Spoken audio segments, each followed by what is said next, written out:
नमस्कार दोस्तों, आप सभी का top 10 daily current affairs series में बहुत बहुत स्वागत है। आज 5 नवंबर है और आज भी हम रोज की तरह ही 10 महत्वपूर्ण प्रश्नों पर चर्चा करेंगे। अब आप लोग हमें टेलीग्राम और इंस्टाग्राम पर फॉलो कर सकते हैं। टेलीग्राम पर हमारी करंट अफेयर्स से रिलेटेड डेली पीडीएफ फाइल आपको उपलब्ध हो जाया करेगी और इंस्टाग्राम पर आपको रोज प्रश्नोत्तर संबंधित क्विज प्राप्त होंगे। और जिन लोगों ने अभी तक हमारे चैनल को सब्सक्राइब नहीं किया है वो कृपया कर सब्सक्राइब कर लें ताकि आपको आगे आने वाली नई नई वीडियोज़ की नोटिफिकेशन मिलती रहे। लाइक करें और ज़्यादा से ज़्यादा अपने दोस्तों में शेयर भी करें। तो चलते हैं कल वीडियो के अंत में पूछे गए प्रश्न पर। तो कल हमने वीडियो के अंत में जो प्रश्न पूछा था वह इस प्रकार था कि हाल ही में सिंधु घाटी सभ्यता में भारत और कनाडा के शोधकर्ताओं ने दूध के साक्ष्य प्राप्त किए। यह सिंधु घाटी सभ्यता के किस स्थान पर प्राप्त हुआ है? ऑप्शन थे हमारे पास धौलावीरा, कोटड़ा, कालीबंगा, मेहरगढ़। तो इसका आंसर होगा कोटड़ा। कोटड़ा गुजरात में एक जगह है जहाँ पर भारत और कनाडा के शोधकर्ताओं को दूध के साक्ष्य प्राप्त हुए हैं। तो चलते हैं आज के अपने पहले प्रश्न पर। तो आज का हमारा पहला प्रश्न है कि हाल ही में प्रियंका राधाकृष्णन किस देश में भारतीय मूल की पहली मंत्री बनी? ये भारतीय मूल की हैं प्रियंका राधाकृष्णन, और ये किस देश में पहली मंत्री बनी हैं जो भारतीय मूल की हैं? ऑप्शंस हैं हमारे पास ऑस्ट्रेलिया, न्यूजीलैंड, अमेरिका और अफ्रीका। तो इसका आंसर होगा न्यूजीलैंड।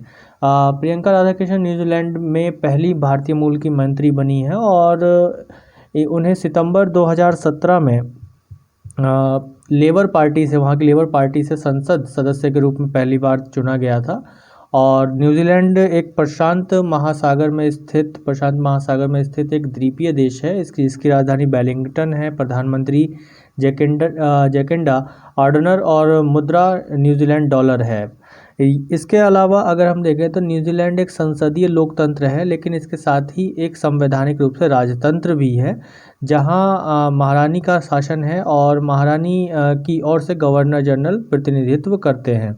न्यूजीलैंड का जो संविधान है वो लिखित नहीं है, यानी संहिताबद्ध नहीं है, बल्कि मौखिक रूप से वहाँ पे संविधान है। तो चलते हैं अपने अगले प्रश्न पर। तो आज का हमारा अगला प्रश्न है world wide fund WWF for nature water risk filter 100 शहरों में से कितने भारतीय शहर 2050 तक पानी के जोखिम में वृद्धि का सामना करेंगे? पानी के जोखिम से वृद्धि का सामना करेंगे। ऑप्शन हैं हमारे पास 30 भारतीय शहर, 40 भारतीय शहर, 50 भारतीय शहर, 20 भारतीय शहर। तो इसका आंसर होगा 30 भारतीय शहर 2050 तक पानी के जोखिम में वृद्धि का सामना करेंगे। और ये WWF वाटर रिस्क फिल्टर जो पानी से संबंधित जोखिमों का मूल्यांकन करने के लिए एक ऑनलाइन उपकरण है, उसने ये दिखाया है कि 100 शहरों में से 30 भारतीय शहर हैं जो 2050 तक पानी के जोखिम में वृद्धि का सामना करेंगे। वाटर रिस्क फिल्टर का जो लॉन्च किया गया था वो 2012 में लॉन्च किया गया था और ये world wide fund for nature और जर्मन डेवलपमेंट फिनांस इंस्टीट्यूशन के द्वारा सह विकसित किया गया था। तो चलते हैं अपने अगले प्रश्न पर। अगला प्रश्न है हमारा आज का कि हाल ही में किस राज्य में भारतीय खेल प्राधिकरण के क्षेत्रीय केंद्र का उद्घाटन किया गया? ऑप्शन है पंजाब, हरियाणा, गुजरात, उत्तर प्रदेश। तो इसका आंसर होगा पंजाब। ये भारतीय खेल प्राधिकरण के नए क्षेत्रीय केंद्र का जो उद्घाटन है वो पंजाब के जो एक शहर है जिकरपुर, वहाँ पर किया गया, जिकरपुर में किया गया। और इसका उद्घाटन केंद्रीय युवा और खेल मंत्री श्री किरण रिजिजू ने किया। जिकरपुर पंजाब का एक शहर है जो कि शिवालिक पहाड़ियों की तलहटी में स्थित है। शिवालिक पहाड़ियाँ हिमालय पहाड़ी श्रृंखलाओं का एक हिस्सा है। इसके अलावा अगर हम देखें तो भारतीय खेल प्राधिकरण की स्थापना 1982 में नई दिल्ली में आयोजित 9वें एशियाई खेलों के एक उत्तराधिकारी संगठन के रूप में की गई।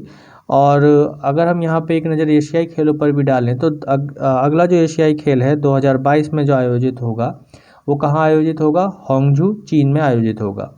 इसके अलावा भारतीय खेल प्राधिकरण का मुख्यालय JLN स्टेडियम नई दिल्ली में है। इस समय इसके महानिदेशक संदीप प्रधान हैं और इसका मुख्य जिम्मेदारी भारतीय खेल प्राधिकरण की मुख्य जिम्मेदारी भारत में खेल के प्रचार और विकास को बढ़ावा देना है।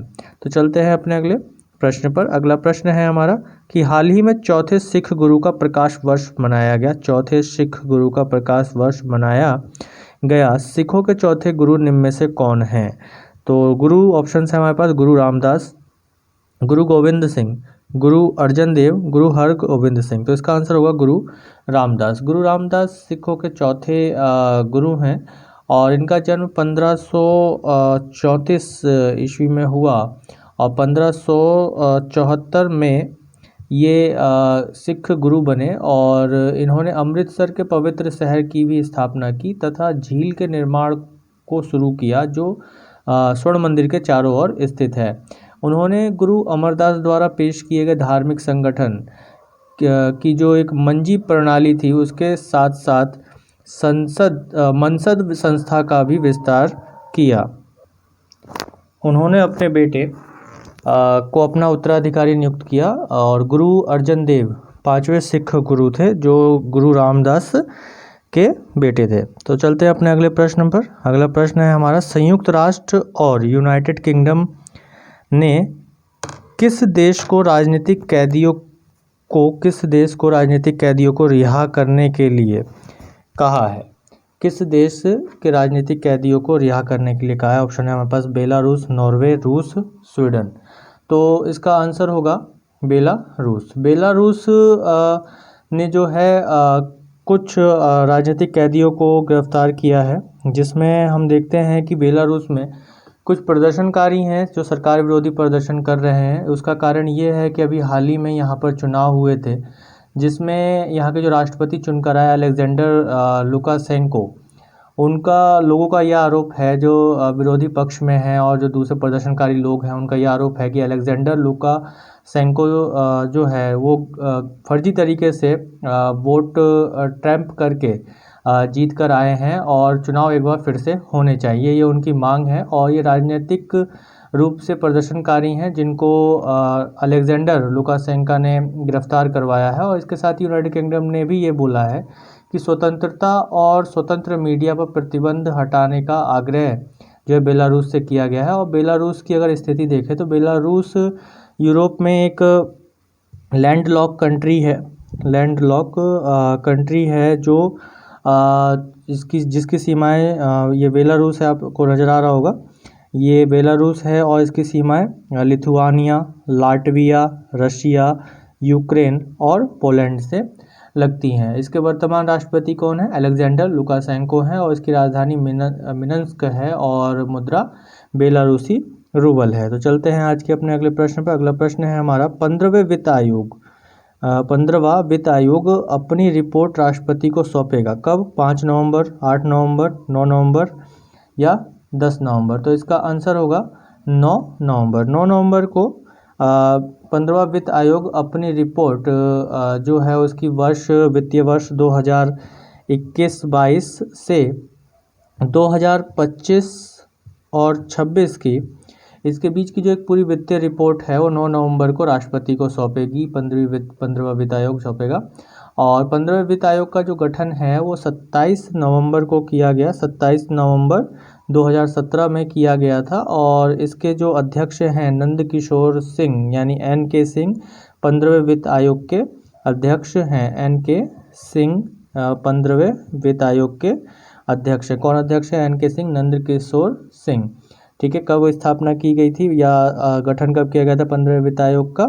15वें वित्त आयोग का गठन 27 नवंबर 2017 में किया गया था। और वित्त आयोग एक कॉन्स्टिट्यूशनल बॉडी है, संवैधानिक संस्था है और जो भारत के संविधान के अनुच्छेद जो आर्टिकल है संविधान का अनुच्छेद 280 के तहत हर 5 साल पर इसका गठन किया जाता है, इसको बनाया जाता है। तो वित्त आयोग एक संवैधानिक निकाय है और संविधान में अनुच्छेद 280 इसके गठन का प्रावधान करता है और इसका कार्य केंद्र और राज्यों के बीच जो वित्तीय संसाधन है उसको हस्तांतरण की सिफारिश करना है। केंद्र से राज्यों को वित्तीय संसाधनों के हस्तांतरण की सिफारिश करना है। तो चलते हैं आज के अपने अगले प्रश्न पर। अगला प्रश्न है हमारा, हाल ही में अंतर संसदीय संघ यानी इंटर पार्लियामेंट्री यूनियन IPU के नए अध्यक्ष कौन नियुक्त किए गए? तो ऑप्शन है हमारे पास डुआर्टे, पाचेको, थॉमस ऑर्न, डॉक्टर सुरेश शर्मा, एल्बर्ट सेरिन। तो इसका आंसर होगा डुआर्टे पाचेको। तो ये 206वें सत्र के सेशन के दौरान पुर्तगाल के डुआर्टे पेचिको को अंतर संसदीय संघ के नए अध्यक्ष के रूप में चुना गया है और ये 2020 से 2023 तक की अवधि के लिए आईपीयू के अध्यक्ष के रूप में कार्य करेंगे। आईपीयू राष्ट्रीय सांसदों का एक वैश्विक संगठन है जिसकी स्थापना जो की गई थी वो 1889 में 1889 में सांसदों के एक छोटे समूह के रूप में स्थापित किया गया था इसे। इसका मुख्यालय कहाँ है? इसका मुख्यालय है जेनेवा, स्विट्जरलैंड। जेनेवा स्विट्जरलैंड में है। वर्तमान में इसमें सदस्य देशों की संख्या 179 है। 179 सदस्य देशों की संख्या है, 179 इसके सदस्य देश हैं और इसका स्लोगन है लोकतंत्र के लिए सभी के लिए। इसका स्लोगन क्या है? लोकतंत्र के लिए सभी के लिए। जैसे कि यहाँ आप लोगों में देख सकते हैं फॉर डेमोक्रेसी फॉर एवरीवन। तो चलते हैं अपने अगले प्रश्न पर। अगला प्रश्न है हमारा, हाल ही में प्रधानमंत्री नरेंद्र मोदी की अध्यक्षता में केंद्रीय मंत्रिमंडल ने 210 मेगावाट के Luhri stage 1 hydro power project के लिए निवेश प्रस्ताव को मंजूरी दी। यह प्रोजेक्ट किस नदी पर बनाया जा रहा है? तो ऑप्शंस हैं हमारे पास सतलुज नदी, झेलम नदी, गंगा नदी या ब्रह्मपुत्र नदी। तो इसका आंसर होगा सतलुज नदी। ये प्रोजेक्ट जो है सतलुज नदी पर बनाया जाएगा और इस परियोजना को लागू करने के लिए हिमाचल प्रदेश सरकार और सतलुज जल विद्युत निगम लिमिटेड के बीच में राइजिंग हिमाचल कार्यक्रम के दौरान एक समझौता हुआ था। उस पर हस्ताक्षर हुए थे। उसके लिए ये परियोजना लागू की गई है, परियोजना शुरू की जा रही है। और किस किस के बीच समझौता हुआ था? हिमाचल प्रदेश सरकार और सतलुज जल विद्युत निगम लिमिटेड के बीच में राइजिंग हिमाचल कार्यक्रम के दौरान समझौते पर हस्ताक्षर किए गए थे। हिमाचल प्रदेश देश में अगर हम देखें तो जम्मू कश्मीर, लद्दाख जो कि भारत के नए केंद्र शासित प्रदेश हैं, उसके अलावा पंजाब, हरियाणा, उत्तर प्रदेश और उत्तराखंड से सीमा लगती है इसकी भारत में। और इसके अलावा तिब्बत, चीन के साथ इसकी अंतर्राष्ट्रीय सीमा साझा होती है। इसके मुख्यमंत्री हैं अभी वर्तमान में जयराम ठाकुर, राज्यपाल बंडारू दत्तात्रेय और राजधानी शिमला जो कि ग्रीष्मकालीन इसकी राजधानी है और शीतकालीन राजधानी धर्मशाला है। तो चलते हैं अपने अगले प्रश्न पर। अगला प्रश्न है हमारा कि केंद्रीय मंत्री पीयूष गोयल ने किस देश से आलू के आयात की घोषणा की? ऑप्शन है हमारे पास पाकिस्तान, भूटान, बांग्लादेश, श्रीलंका। तो इसका आंसर होगा भूटान। अभी भारत सरकार ने ये घोषणा की कि जो घरेलू आपूर्ति है उसको पूरा करने के लिए भूटान से आलू का आयात किया जाएगा, जिसकी घोषणा किसने की? पीयूष गोयल ने की। अब चलते हैं अपने आज के अगले प्रश्न पर। अगला प्रश्न है हमारा कि 2020 में कौन एकमात्र क्रिकेट खिलाड़ी बने जिन्हें राजीव गांधी खेल रत्न पुरस्कार से सम्मानित किया? कौन अकेले क्रिकेटर हैं 2020 में जिन्हें राजीव गांधी खेल रत्न पुरस्कार मिला 2020 में अकेले क्रिकेटर हैं? ऑप्शन है हमारे पास रोहित शर्मा, सुरेश रैना, शिखर धवन, महेंद्र सिंह धोनी। तो इसका आंसर होगा रोहित शर्मा अकेले 2020 में राजीव गांधी खेल रत्न पुरस्कार पाने वाले खिलाड़ी क्रिकेटर बने हैं। और चौथे क्रिकेटर बने हैं ऐसे तो ये रोहित शर्मा ये पुरस्कार पाने वाले चौथे क्रिकेटर बने हैं और 2020 में एकमात्र क्रिकेटर रहे हैं। इनसे पहले क्रिकेट में सचिन तेंदुलकर, महेंद्र सिंह धोनी और विराट कोहली को इस पुरस्कार से सम्मानित किया जा चुका है। अगर हम देखें तो राजीव गांधी खेल रत्न पुरस्कार की शुरुआत जो की गई 1991-92 में की गई, 1991-92 में की गई थी। और इस पुरस्कार को पाने वाले जो पहले खिलाड़ी थे वो शतरंज ग्रैंड मास्टर विश्वनाथन आनंद थे। इसके अलावा अगर हम देखें तो 2020 में जो ये पुरस्कार और लोगों को मिला तो किस किस को मिला? ये मिला रानी रामपाल जो हॉकी टीम की कप्तान हैं और महिला हॉकी टीम की कप्तान हैं। विनेश फोगाट कुश्ती से संबंध रखती हैं। मनिका बत्रा जो टेबल टेनिस खिलाड़ी हैं। मरियप्पन जो पैरा एथलीट्स हैं। तो ये थे आज के हमारे 10 सबसे महत्वपूर्ण प्रश्न। तो चलते हैं आज वीडियो के अंत में जो पूछा जाने वाला प्रश्न है वो कौन सा है कि इंदिरा 2020 नौसैनिक अभ्यास भारत और रूस के मध्य संपन्न हुआ।